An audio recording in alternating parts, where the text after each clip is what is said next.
Welcome, everyone, to another episode of Alexploring. I am Alex. I am here in Amanda, Ohio, where today we are going to be hitting up every single Ohio historical marker here in Fairfield County, which also includes Lancaster, Ohio, Bremen, Ohio, Millersport, Ohio, North Baltimore, Ohio, and then also um, Carroll, Ohio. We'll be hitting up all those historical markers throughout the county today. Let's get started here at our first one here in Amanda, Ohio. So it's a beautiful day here. We are here at this church, which is an old pioneer Lutheran church. Let's learn a little bit here about the church and pioneer Lutherans. The Israel Evangelical Lutheran Church was organized August 23rd, 1812.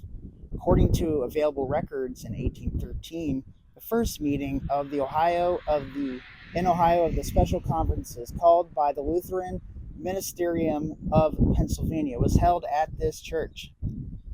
Pioneer Lutheran pastors, the Reverend Henkel, Hewitt, and Jacob Least, met to further organize the Christian witness on the Ohio frontier. So it explains a little bit about the religious uh, history of Ohio here. The backside also has the same text, but also in front of it here they have a little stone saying, "In memory of our Revolutionary War veterans, Andrew Barr, Gabriel Bobenmeer, Henry Crowlessler, and Samuel East. May they rest in peace and rise in glory." This was from the Daughters of the American Revolution. You can see they have 4 Revolutionary War markers here. It is really cold out. It is about 19 with the wind chill. So that is here. There are there's a graveyard back here. Let's check that out for a couple minutes and then we'll head on to our next stop. So a lot of these really old churches also have cemeteries attached to them. There's currently no services going on. It's a Sunday morning, so kind of surprised that there's not like worship going on. But you can see here we have this. This is Henry Christie, I believe. But he died in 1835, age of 44. But we have a World War I marker here. Not sure if he was even alive to have witnessed the World War, but there's a marker there for him. There's another one. And this looks like it is written in German, which is this first I've seen. It looks like it's 25 years, 19 years, not sure. But he died in September 1830. Very old markers.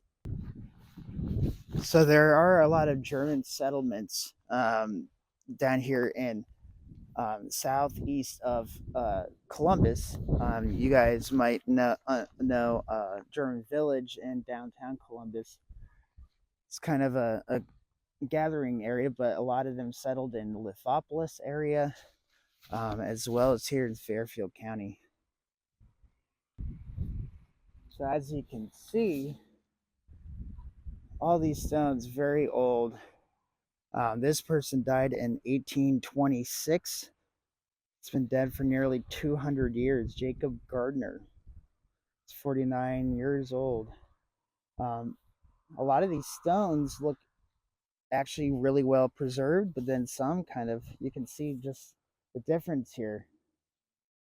The difference here between some of these stones. Here's another one that's in German.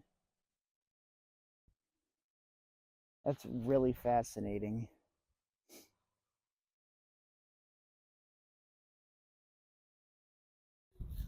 But it's a beautiful day. I'd never like to waste a good weather day not exploring Ohio here. As we continue to make our way back to the car, I found these headstones here that have like a poem on the back, um, for John and Margaret Deeds. But I think this is both.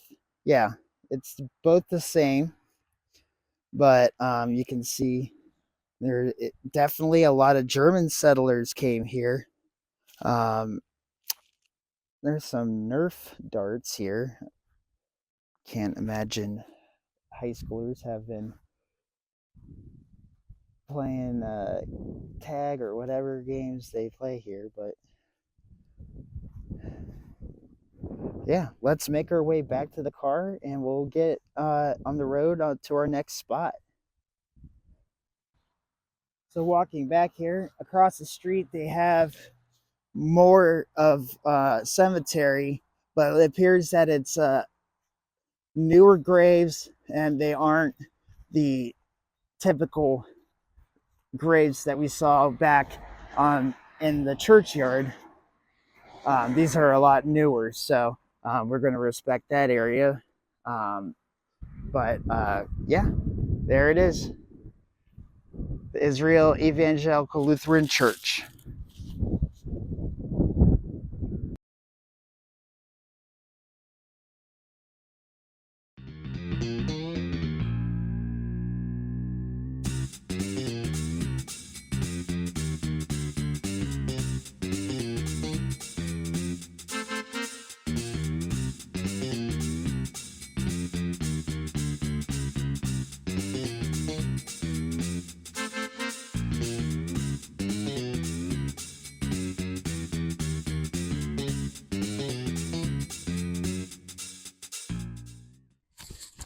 All right, so we are here at the Southeastern Correctional Institution.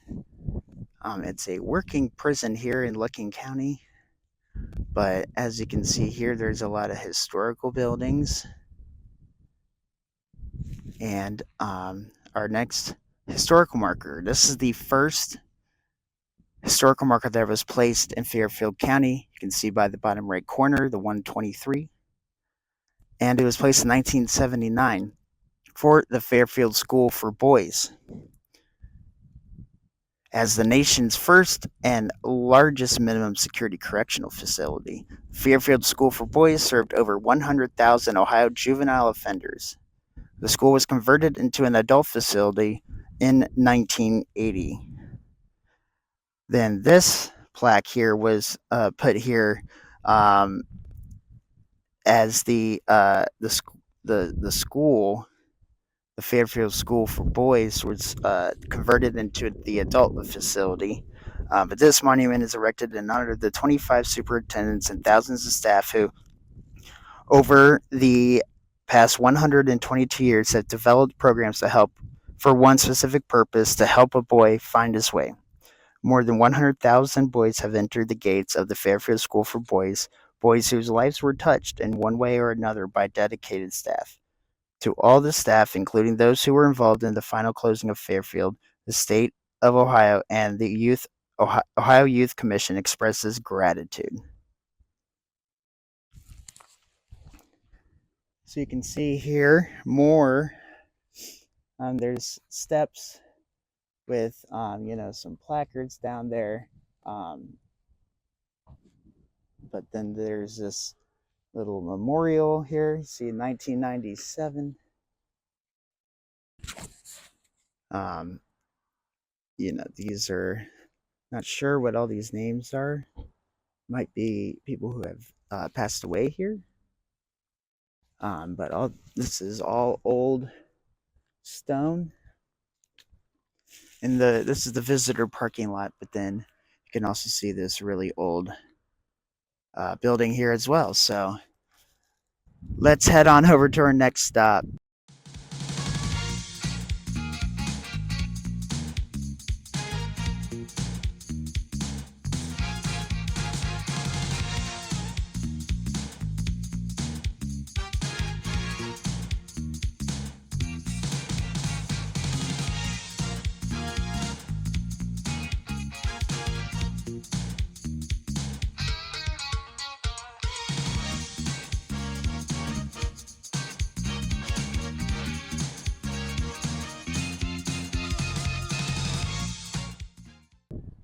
All right, so we are walking to our next historical marker. We are now in downtown Lancaster. Our next stop is over here by Main Street. So we're just gonna walk from the street parking where we were and make our way there. But we're gonna enjoy the scenery of Lancaster and yeah, just enjoy the stroll. And so Lancaster is a hilly city, um, and it's pretty cold out today, but that um, nothing that will stop us from viewing our the historical markers around Fairfield County. Though every now and then there is a little little bit of a some snowflakes, but got my coat, so we're gonna continue on. All right, so we have to cross the street here to get to Zane Park, which is this little green area over here on the other side of the road. So we gotta wait for the crossing signal here. See this absolutely gorgeous courthouse building here in Lancaster.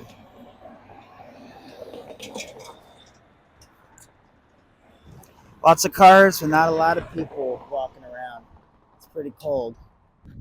All right, so walking across here. It's got a war memorial here, but we're going to walk over to the historical marker first, and then we will view the other things that are here. So, let's see here. This is commemorating William Tecumseh Sherman. So Tecumseh, if you hear that name, that's where here. This is where he's from. Lancaster's native son, Civil War General William Tecumseh Sherman, was a four-star military genius. He played a major role in the Union victory during the Civil War as a brilliant commander and grand strategist who revolutionized war by incorporating psychological and economic warfare into his military tactics, culminating with the famous March to the Sea through Georgia in an allegiance to the United States Constitution. He fought to preserve the Union. His self-written epitaph was faithful and honorable. So it's continued on the other side here. They list his military appointments: second lieutenant from 1840 to 1869. He kept moving up the military ladder and became one of the defenders of the Union during the Civil War. Born right here in Lancaster.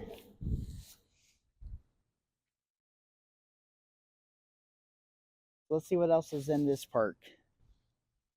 Right next to the Sherman Memorial, or the Sherman William Tecumseh Sherman historical marker.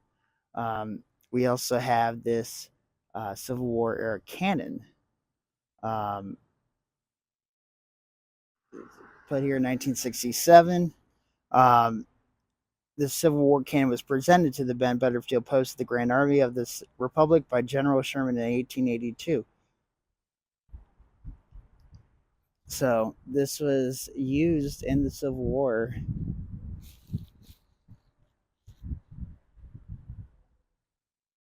And it's just here in Lancaster, Ohio. So just right next to here, the marker, we have a statue here of General William Tecumseh. General William Tecumseh Sherman. It was his strategy that was a major force to end the Civil War. As you can see here, he now lives in this park, forever looking upon Lancaster as his birthplace.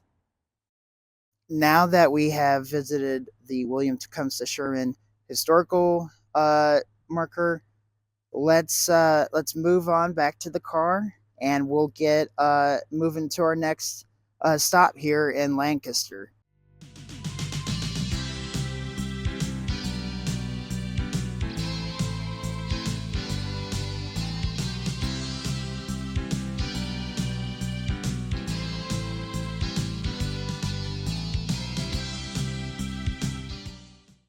All right, we have made it to our next Ohio historical marker here in Lancaster. We are at the Fairfield County Fairgrounds, and this is where we'll find our next um, historical marker.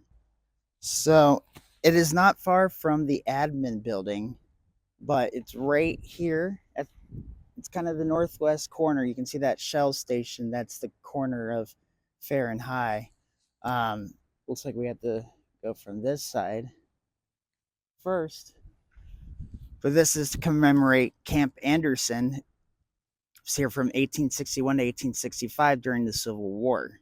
So Fairfield County quickly mobilized after the attack on Fort Sumter, South Carolina on April 12, 1861, and the beginning of the Civil War. Parts of the county fairgrounds became Camp Anderson in honor of Major Robert Anderson, who commanded Fort Sumter during the attack. Enlisted men were trained there before being sent to war. Meanwhile, the existing militia company, the Lancaster Guards, plus new volunteers reported for duty at the Ohio State House. They had the honor of being designated Company A of the 1st Ohio Volunteer Infantry. The 1st OVI became the Capitol Guard in Washington, D.C.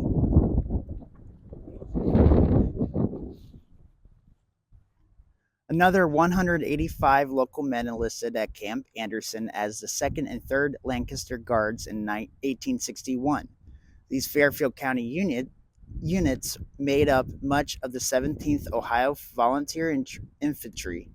Few units besides the 17th, if any, had more local men in the field during the war. They saw action in Chickamauga and Chattanooga, Tennessee, and joined Lancaster's own General William Tecumseh Sherman in his march to the sea in 1864, which was in Georgia. The 17th OVI was mustered out of the Army on August 15, 1864, with 27 men, 1/4 of the approximately 100 who had enlisted. So they lost 73 men during the Civil War.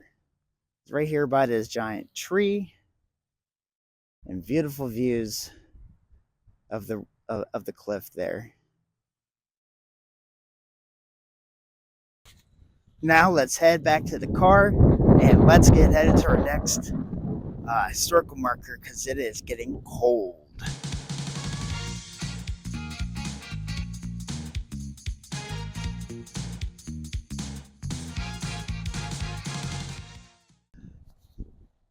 We are at Ohio University Lancaster campus. Here we parked along this stream. It's where we'll find our next Ohio historical marker. You have to walk along this path that goes adjacent to this stream here to this covered bridge coming up. And that's where the historical marker will be. All right, so we are approaching our next Ohio historical marker. This one is for the John Bright number 2 covered bridge, which sits right here in Lancaster. But built in 1881, John Bright number 2 covered bridge originally spanned Poplar Creek on Bish Road near Baltimore, Ohio. It is named after pioneer settler John Bright, whose family farm was located near the original site. August Boardman of Lancaster, the leading bridge builder in the area, built the 70-foot span for a cost of $927.50. The bridge features a rare inverted bowstring truss and a unique metal sway bracing system. Sometime later, a wooden arch was added. In 1975, John Bright number 2 was listed on the National Register of Historic Places.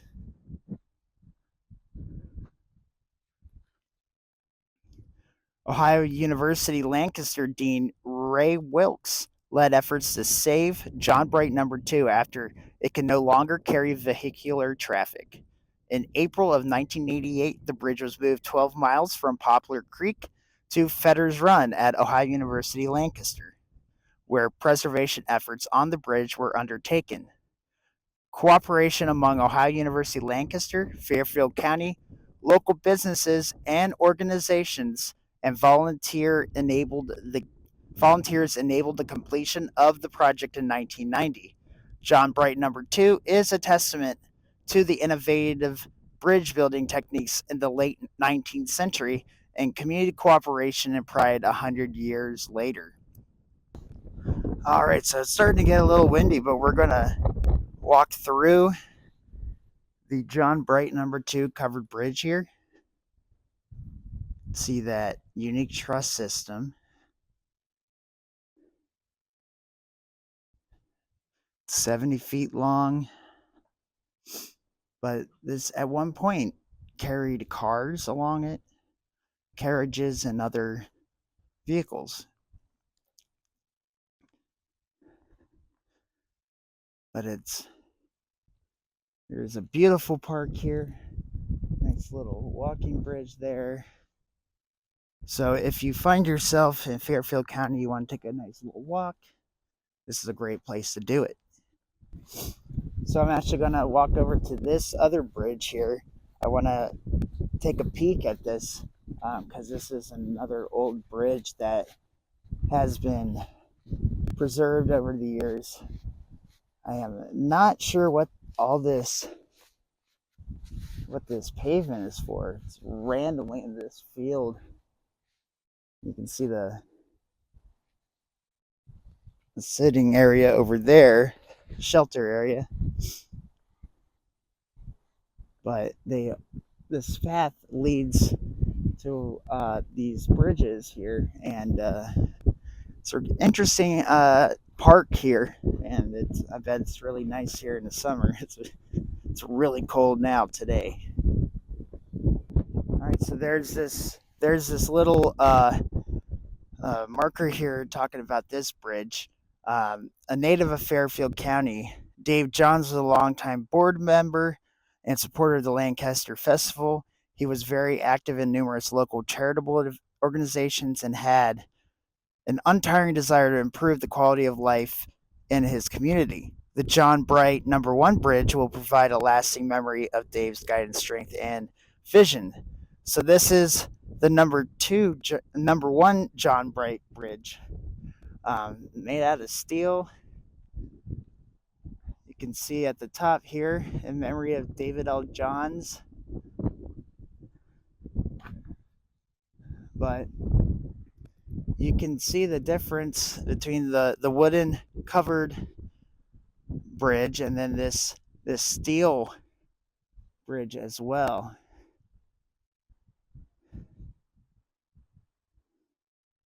It's absolutely beautiful. You can see some of those snowflakes coming down. All right, let's head to our next stop. I think that one's going to be over at Lancaster High School.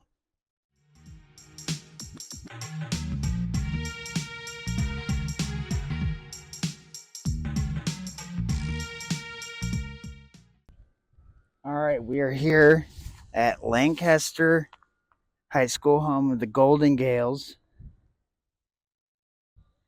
But the Ohio history marker is back here in this little area here within the school. So good thing I did not come on a school day. But you can see the Golden Gales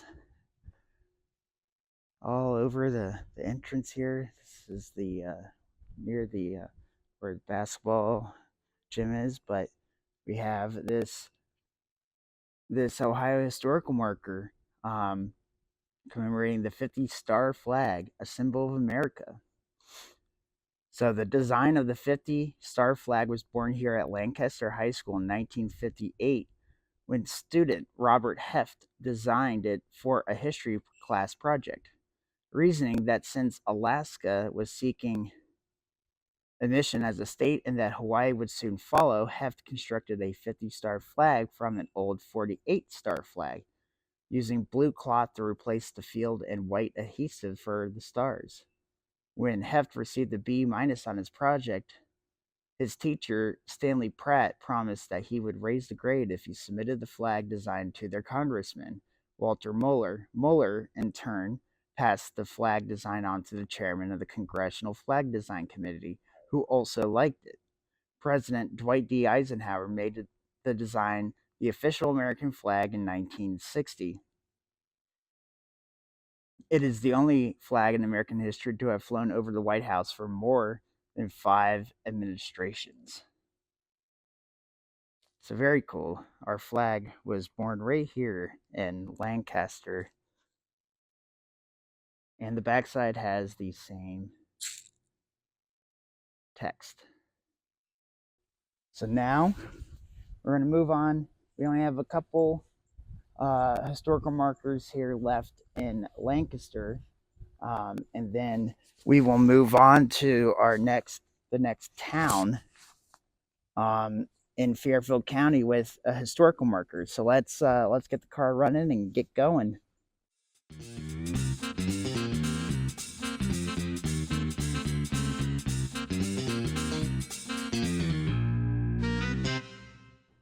All right, so we are here at East Grade School, which is now part of an apartment complex here, where our next Ohio historical marker is. This is all about Zane's Trace. Colonel Ebenezer Zane played a major role in the development of Ohio, a role that helped place it on the path to statehood. A veteran of the Revolutionary War and experienced road builder, he received permission from Congress in 1796 to build a road into the Northwest Territory, which would be called Zane's Trace. In exchange for his work, Zane received land grants where the trace would cross the Muskingum, Hocking, and Scioto rivers. The trace began in Wheeling, West Virginia, which was then Virginia, and ended up at Limestone, Kentucky, where present-day Maysville is on the Ohio River. Opening in 1797, it brought settlement into Ohio, including Lancaster. Its route crossed the playground area of East Elementary from the northeast corner of today's playground to the southwest corner lot number 18 East Edition, as recorded on an 1897 map of Lancaster. So the National Road, which is what Zane's Trace eventually was turned into, Has the same on the back. So let's hit the road again and find our next Fairfield County, Ohio historical marker.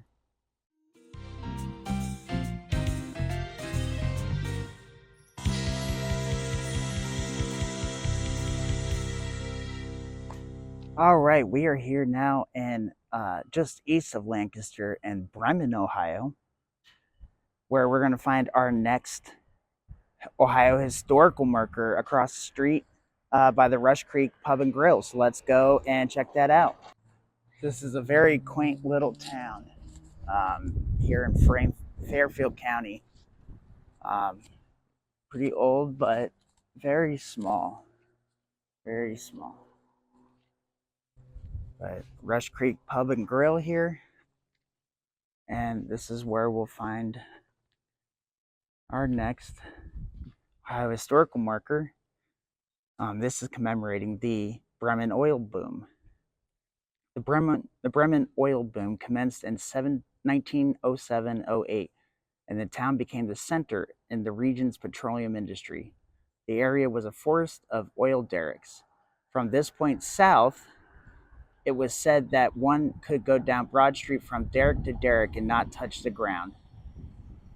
A reconstructed derrick erected to commemorate Bremen's sesquicentennial in 1984 may be seen in Howe Park, directly east of this marker. So we're going to have to check that out, but you can see this photo here, what it looked like here. So let's check out this oil derrick here on the side of the road. We're going to cross here.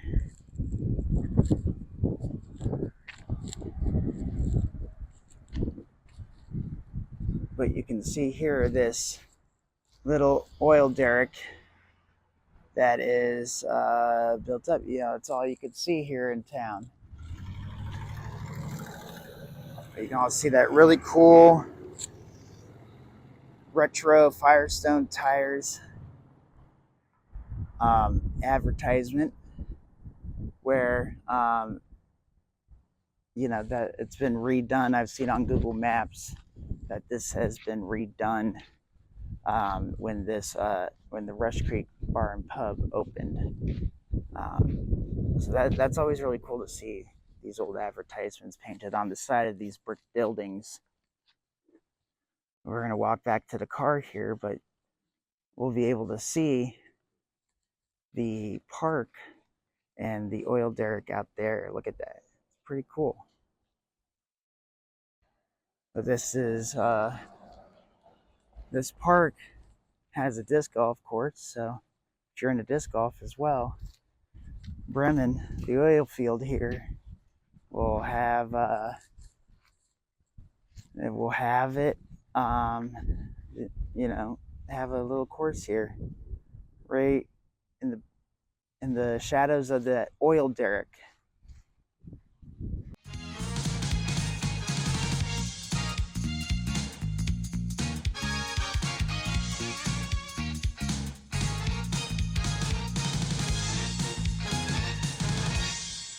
All right, so we have arrived in Millersport, Ohio, here on the edge of Buckeye Lake. We're going to go across the street, and I am going to we're going to look at the historical marker here at the Millersport Pharmacy.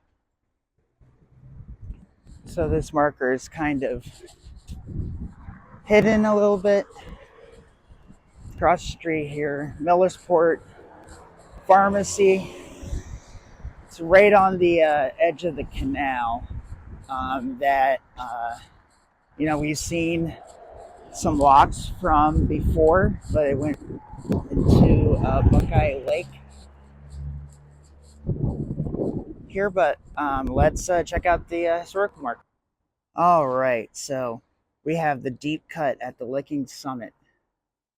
Digging of the Ohio Erie Canal began in 1825, and the first canal boat navigated the deep cut at Licking Summit in 1831.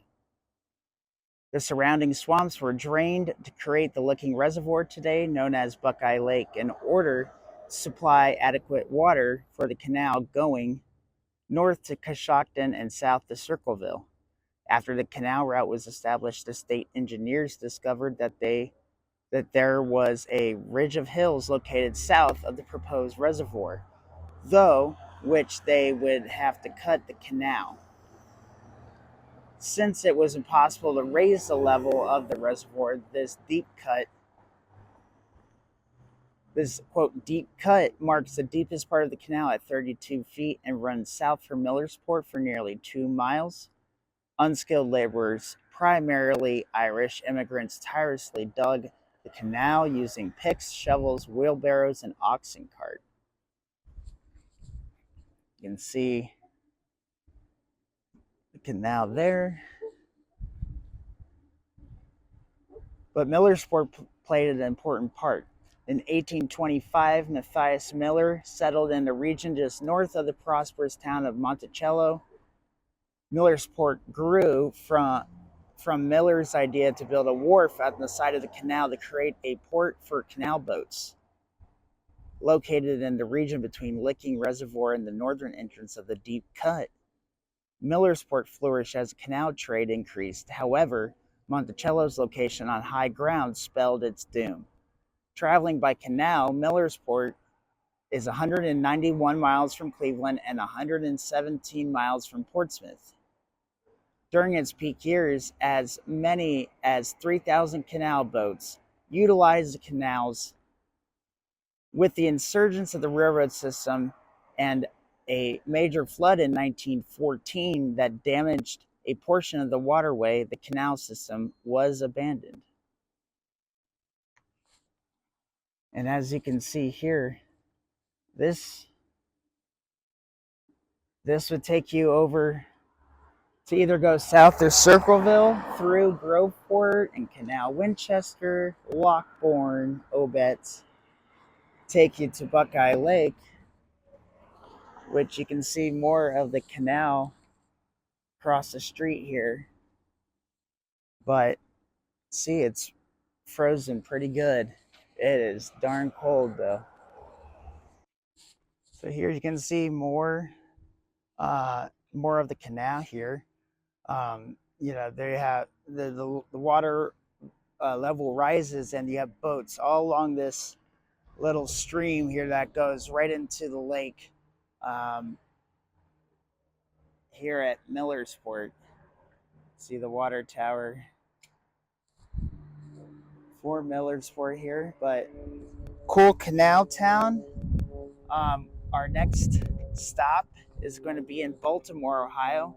So let's hit the road again, and we'll start wrapping it up. We have 2 more stops, one in Baltimore and then one in Carroll.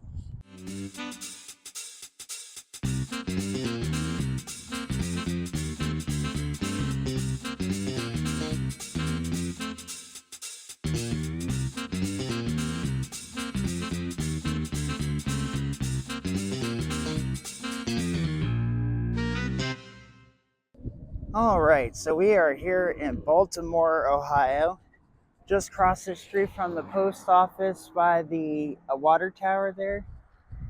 We have our second to last Ohio historical marker. This one is all about the Ohio and Erie Canal, Baltimore's,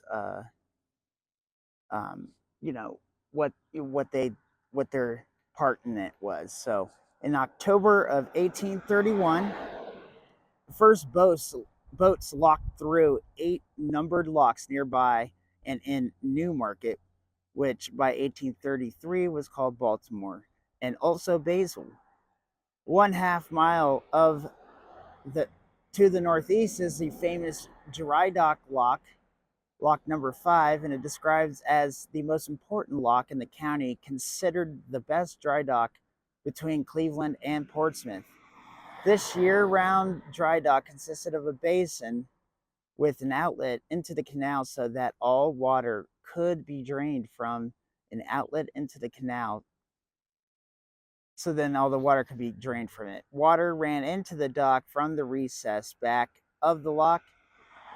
The outlet gates were opened. the water was drained and the boats were lowered onto trestles where they were repaired. Many new boats were also built here. So you have boat building outside of the big river towns and all of that. On the other side, we have on this site, the Ohio Erie Canal flowed south and down level under the Market Street Bridge, which is just right over on that side. Nearby Pawpaw Creek and the canal culturally divided the Swiss settlers to the west and Basel and the Virginia pioneers to the east in New Market. In March 1825, the Twin Cities were dedicated one day apart and energized a feud that often erupted at the bridge where, quote, the boys of one village entered the other at their peril and where the worst of the inter-village fights were held, unquote. The rivalry stretched well into the 20th century and was arguably terminated with an uneasy consolidation of the two towns in 1947. So this used to be two towns and now it's just one. Baltimore. See here, this is where they're talking about the canal flowed under this bridge up ahead here and went both towards Millersport up the Licking Summit, or if you went south, you would be heading towards Circleville and towards Portsmouth, Ohio, where the Ohio River met the entrance of the canal. So we're going to walk over here real quick and check out this, what's on the under the bridge here. I can already see down there some rocks that are of the age, but the canal obviously is not being used anymore. But you can see the water is still flowing.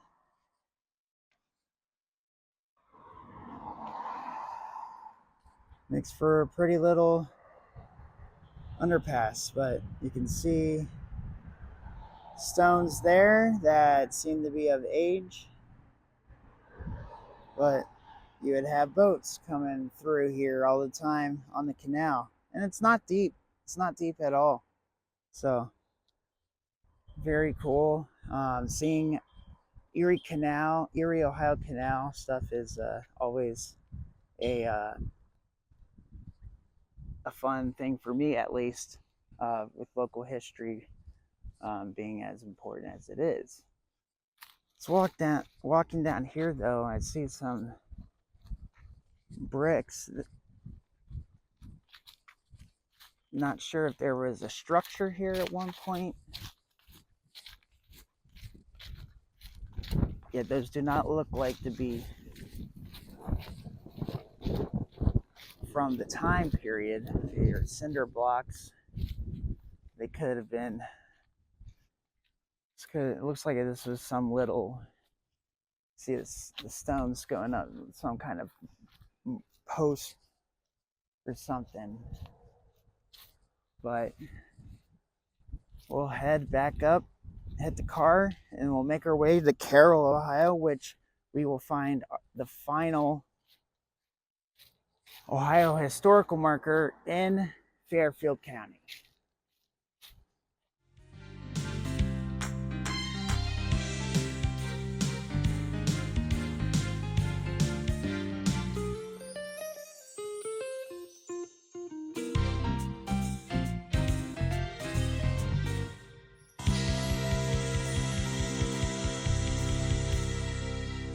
All right, so we have arrived here in Carroll, Ohio. We're walking to the final Ohio historical marker here in Fairfield County. But I wanted to say thanks for sticking around if you made it here, made it to the end of this video. Make sure you subscribe and like and comment how you like it. And yeah, we're going to keep on doing these videos here to go through Ohio history. So we're just about here. So let's look at this historical marker. All right. So right in front of this mural for the Ohio Erie Canal in Carroll, Ohio, we have the historical marker for the junction of the Ohio Erie and Lancaster lateral canals. Canals were an important means of transportation when Carroll was founded in 1829 by William Tong and his brother Oliver, who chose this site because it was where the proposed intersection of the Lancaster Lateral Canal and Ohio Erie Canal would be constructed. This is the only site in Fairfield County where two canals met and came to be known simply as the junction by local residents. Canals became obsolete with the emergence of railroads, and the last canal boat passed through Carroll in 1897. It's got the same description on the back, but we have this awesome canal boat, the Dick Gorman, here on the side of this building. What a way to end our video here. So be sure to subscribe, like, follow Alexploring wherever you are for more Ohio history markers and tours of where I'm at now in Ohio. So be sure to stay tuned to our next video. Be sure to go back and watch some more, and we will see you on the flip side.